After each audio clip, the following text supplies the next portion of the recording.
Well, welcome back, everybody. I'd like to say it's great to be in Washington, D.C., but I think I prefer Iowa. And for those of you that had the opportunity to come out, spend some time in Iowa, go to our great state fair, we appreciate your support. I finished up the 99-county tour while I was at home in Iowa, and it was great to get out across the state. But while I was out and about and talking to families and talking to manufacturers and other industries, it was abundantly clear that Iowans are very, very frustrated with the state of the economy. And it really didn't matter what industry or what location I was in.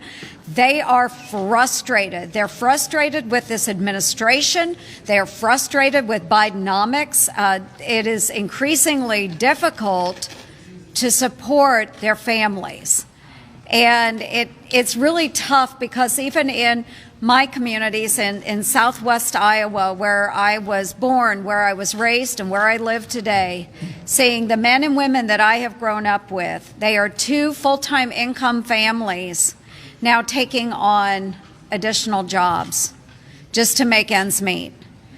So folks, when the president is out there talking about how successful Bidenomics has been, I'm pulling the BS card on this, and I'm throwing it down because things are rough on our families. There's no getting around it.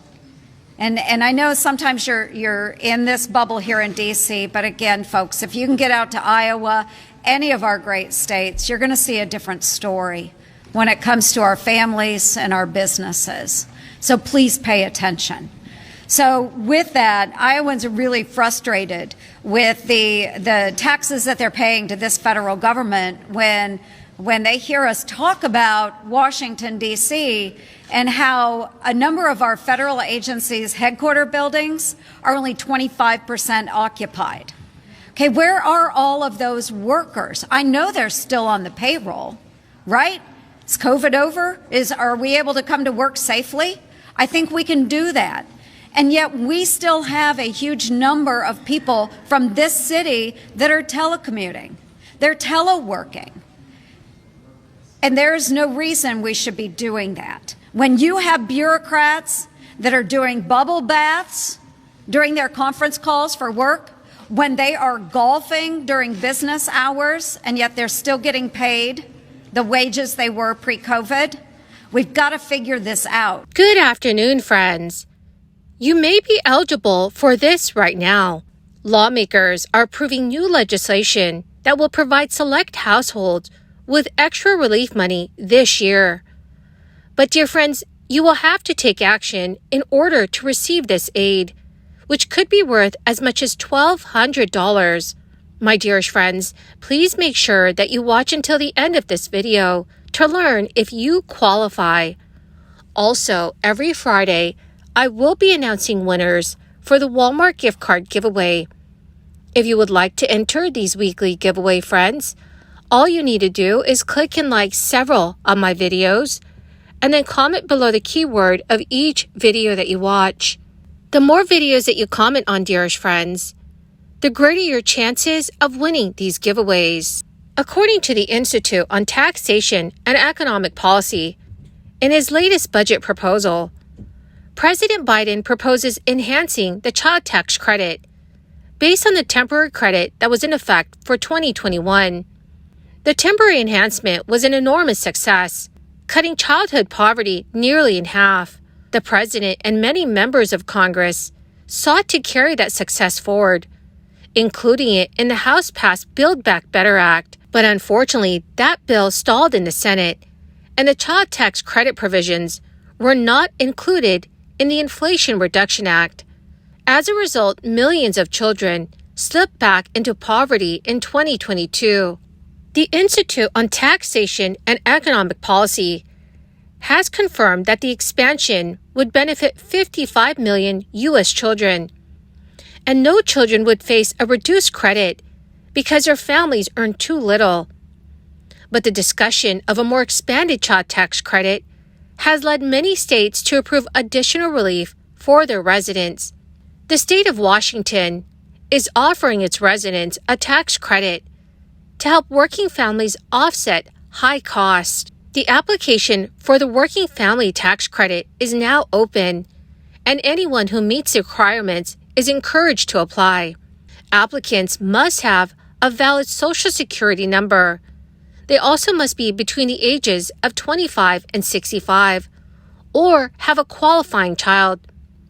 In addition, residents must have filed a 2022 federal tax return and claim the federal Earned Income Tax Credit to be eligible for the Washington's Working Family Tax Credit.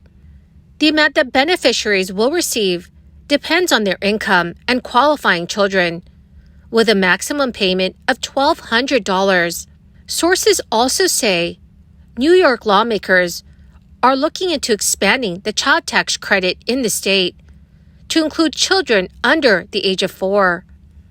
Lawmakers this year had called for the child tax credit to be expanded with an initial proposal that would have led to a maximum credit of up to $1,500 per child and provide up to $500 per child regardless of income.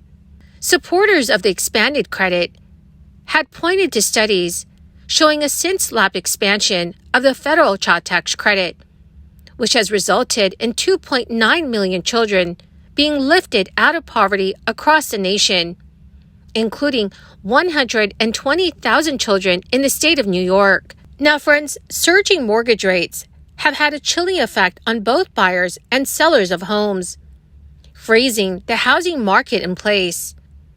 Yet house prices may still climb from here. According to Fox News, the combination of costlier mortgages and home prices at near record highs has sparked an affordability crisis.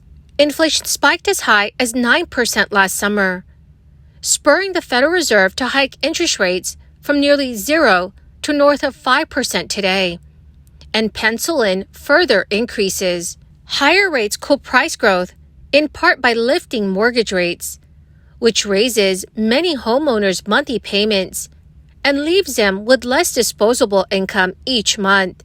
St. Louis federal data shows that the average 30-year fixed-rate mortgage is over 7.5% today. That is up from about 3% at the start of last year. Yet home prices climbed by nearly 1% month-on-month in June and are now within touching distance of their peak last summer. The disconnect reflects a severe lack of housing inventory. Would-be sellers have shied away from listing their homes as they're reluctant to give up rock-bottom mortgage rates that they have locked in and pay a fortune for their next place. As a result, housing demand continues to exceed supply, shoring up home prices. Inflation slowed to around 3% in June and July, which is not far off the Fed's 2% target rate.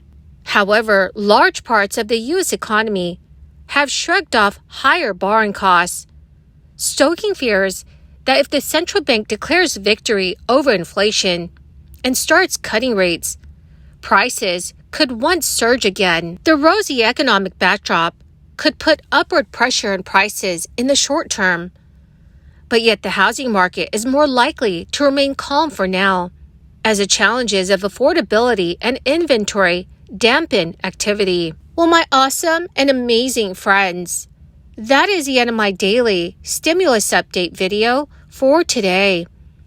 My dearest friends, thank you so very much for joining me here and for being part of this community. To say thank you and to show my appreciation, every Friday I will be announcing several winners for the Walmart gift card giveaway. If you would like to enter these weekly giveaway, friends, all you need to do is click and like several of my videos and then comment below the keyword of each video that you watch.